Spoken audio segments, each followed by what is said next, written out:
Good morning, ma'am. I'm Sean Ernest Sebastian, and I'll be your student nurse for the day. So, I'll be doing po is hot compress para maganda po yung blood circulation niyo po. Ma'am, may I know po what is your name po? Tisha Aguila po. Ilan taon na po kayo? 20 po. Birthday po? Sa 10 to 21 po. Check ko lang po yung ano po. Okay po. So, now we'll be doing a hand hygiene. And wear gloves if necessary.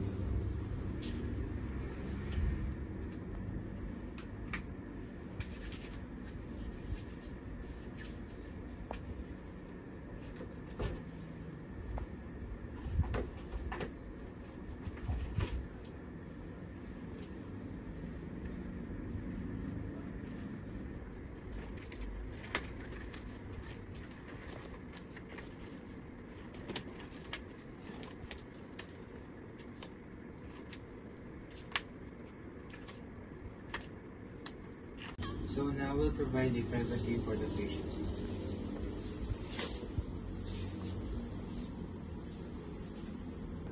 So ma'am, i-assess ko po muna yung skin nyo.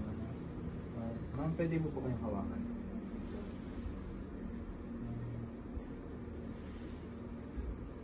Based naman po sa skin nyo is wala po kayong skin breakdown or redness po. So now, i-prepare na po natin yung gamit na i-anate sa patient.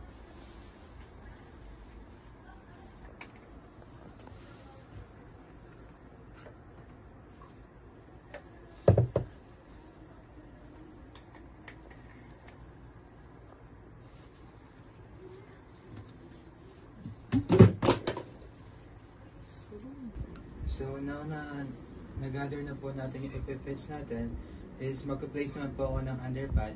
If ever man po magka-leakage yung gauze natin po, is masasapo nito ng underpad.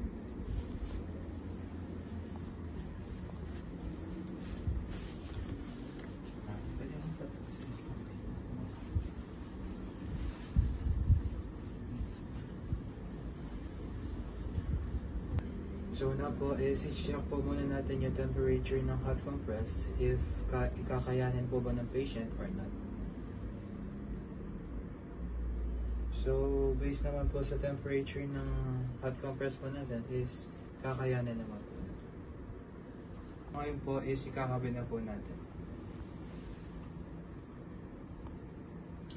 So every 5 minutes po is kailangan po natin i-check if ever man pong merong redness or skin breakdowns. Now the 20 minutes is already done. Tatanggalin na po natin yung hot compress. I-assess ko po muna kanya. So based naman po sa ano niyo po is normal naman po siya and wala po siyang redness.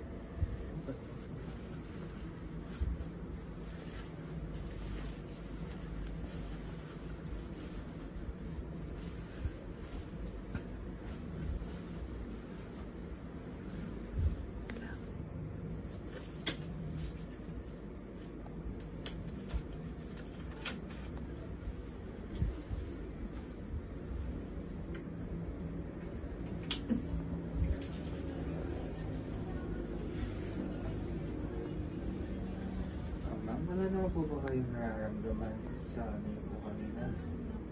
Okay. So, 20 minutes is already done po.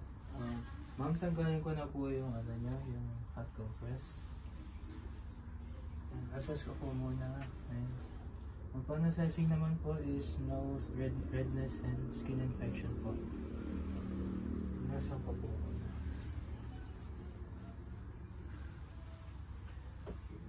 Tanggalin ko na rin po.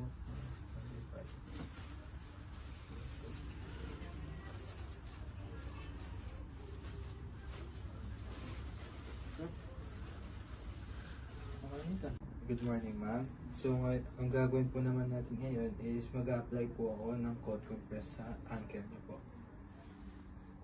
So, ang purpose po natin kung ba't po tayo mag-cold compress sa ankle niyo po is para ma-check po natin if may swelling po yung ano nyo, yung ankle nyo, or skin irritation po. Okay lang po ba yun? Ma'am, pwede po ba kayong kuha na?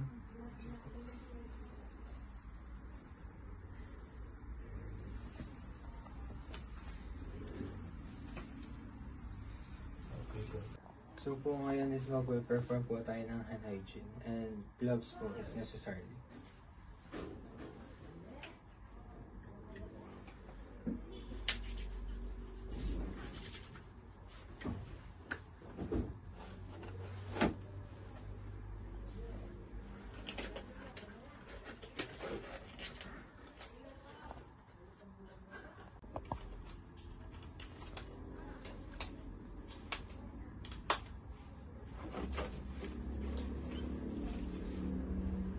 So now I'm going to prepare the cold compress.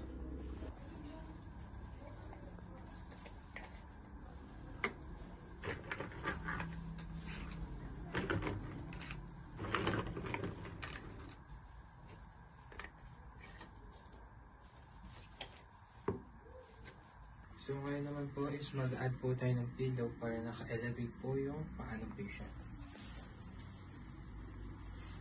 So, ma'am, pwede mo pakitaas ng paa niyo po.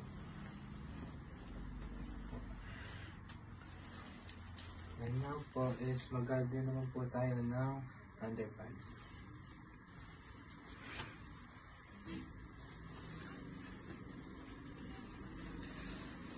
Ma'am, pwede po ipataas ng paa niyo po.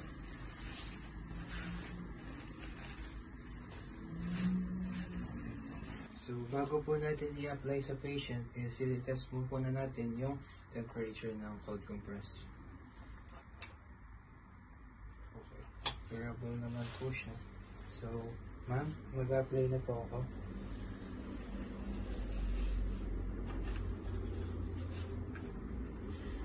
So, the 20 minutes is already done po. And, ma'am, tatanggalin ko na po yung cold compress po. I-assess ko po muna.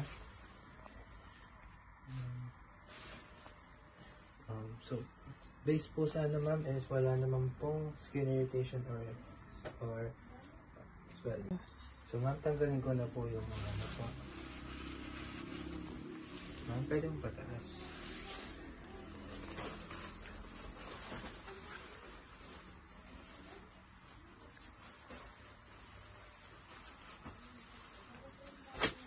Pataas po ulit.